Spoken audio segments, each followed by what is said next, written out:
So up to now we have considered hydrogen molecule and its existence. Now we will consider helium molecule He2. Okay, let us see it will exist or not. In case of helium, let us consider as per energy. Okay, first we will consider energy approach.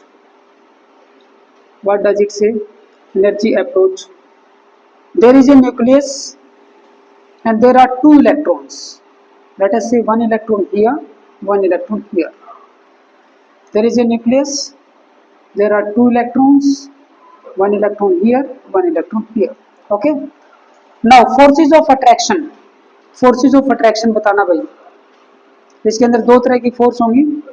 Forces of attraction कितनी है? Forces, this nucleus will attract this electron.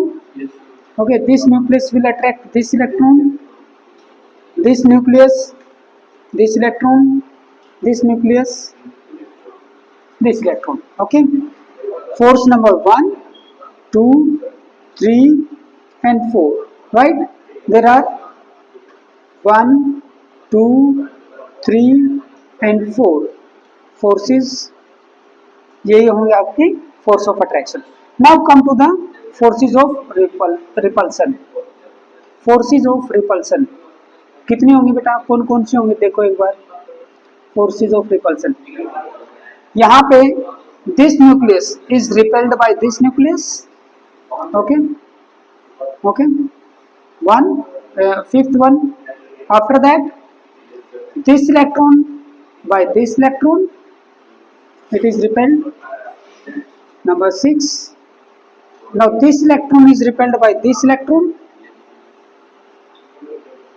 Number 7. And this electron is repelled by this electron. Okay, here number 8. Any more? कैसे? 1, 2, 3, 4, 5. हाँ, ये वाले. Yes. And this one by this. This is number 9. Okay, so forces of repulsion कौन कौन सी हो गई आपकी?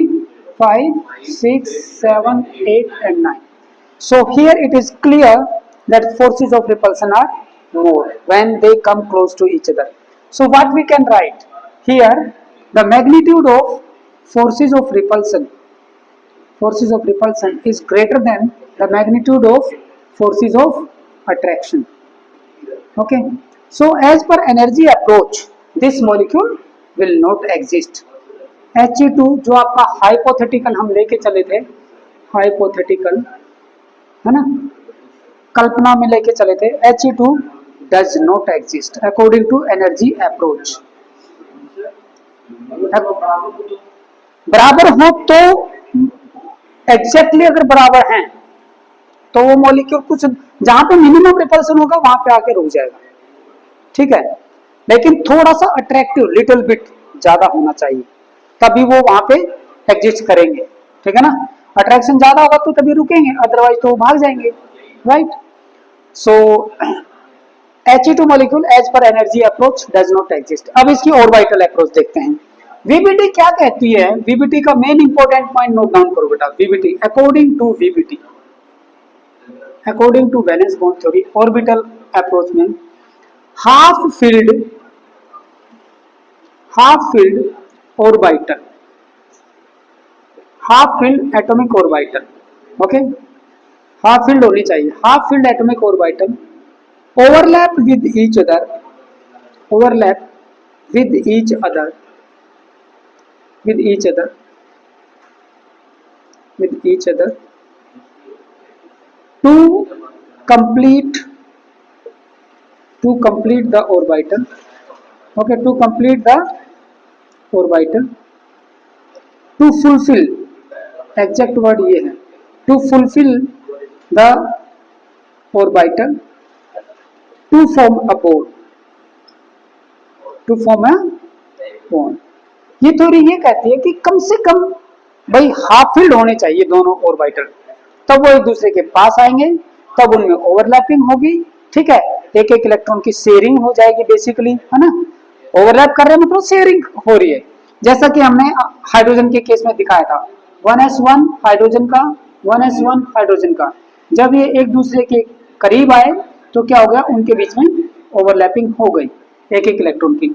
अब मैक्सिमम जो टाइम है ना इलेक्ट्रॉन का, अब यहाँ पे गुजरेगा भाई, याद रखना, ठीक है, जो ओवरलैपिंग रीजन है ये न्यूक्लियस है। The maximum time of these two electron will be passed here, so here electron density is now maximum and after that थोड़ी थोड़ी मतलब like this, you can say like this, okay, right? तो एक एक electron की sharing हो रही है, this will be a single covalent bond, okay, single covalent bond होगा। और उसमें एक चीज चलो मैं नेक्स्ट टॉपिक लूंगा, तो ये चीज समझ में आ गई। दो इसका भी डबलेट कंप्लीट हो गया, इसका भी डबलेट कंप्लीट हो गया, एक एक इलेक्ट्रॉन की शेयरिंग हो गई, सिंगल कोवेलेंट बॉन्ड हो गया, सो दिस विल एग्जिस्ट। और दूसरा, यहाँ पे इलेक्ट्रॉन क्लाउड दोनों न्यूक्लियस के बीच में है मैक्सिमम, अवे फ्रॉम न्यूक्लियस यहाँ पर भी है थोड़ा बहुत, अवे फ्रॉम न्यूक्लियस यहाँ पर भी है, लेकिन वो बहुत ही कम है, प्रोबेबिलिटी वहां पे इलेक्ट्रॉन के जाने की बहुत ही कम है, okay. So molecule is existing. इसके केस में देखो भाई, हीलियम का ये एटम, हीलियम का ये एटम, 1s2 1s2, ये न्यूक्लियस और ये न्यूक्लियस, ये तो ऑलरेडी फील्ड है, इसमें तो हाफ फील्ड है ही नहीं, तो ये किस लिए ओवरलैप करेगा, इसका तो ऑलरेडी फील्ड है, ओके। तो मैं यहाँ पे क्या लिखूंगा, already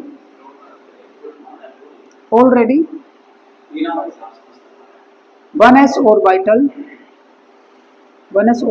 is filled completely, right? So we can say now this will not come close to each other, they will not overlap with each other, and hence no bond is formed between the two atoms. So energy of approach भी यही कहती है कि भी helium molecule exist नहीं करेगा, और आपकी ऑर्बिटल अप्रोच भी यही कहती है कि हीलियम मॉलिक्यूल एग्जिस्ट नहीं करेगा और करता भी नहीं है, राइट? अंडरस्टूड? इसको नोट डाउन करो, इसको नोट डाउन करो, ये इंपॉर्टेंट पॉइंट है, ये याद रखना। वैलेंस बॉन्ड थ्योरी क्या कहती है, ये कहती है, ठीक है। फिर इसके बाद में बीबीटी के अंदर जो कॉन्सेप्ट ऑफ हाइब्रिडाइजेशन आएगी ना बेटा, वो होगी इसकी मॉडिफाइड वर्जन, मतलब उसके अंदर कुछ पॉइंट ऐड किए गए, राइट? जो लिमिटेशन वीएसईपीआर थ्योरी की थी, वीएसईपीआर थ्योरी सभी मॉलिक्यूल की शेप को एक्सप्लेन नहीं कर पाई, ठीक है, कि भाई बॉन्ड एंगल किसी में कुछ है ना, शेप अलग अलग तरीके की आ रही है, हाइड्रोकार्बन्स हैं उनकी शेप को एक्सप्लेन करना, जो हमारे कॉम्प्लिकेटेड मॉलिक्यूल है उनकी शेप को एक्सप्लेन नहीं कर पाई। बीबीटी ने काफी कुछ मतलब एक्सप्लेन किया, ठीक है। और जो लिमिटेशन बीबीटी में है कुछ एक दो, वो किसने क्लियर कर दी, एमओटी ने।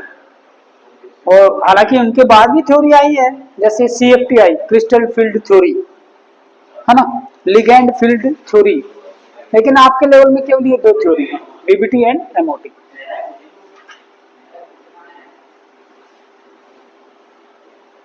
नोट डाउन करो, फिर हम आगे बढ़ेंगे। ये वाला हो गया, ये पॉइंट हो गया नोट डाउन, ठीक है।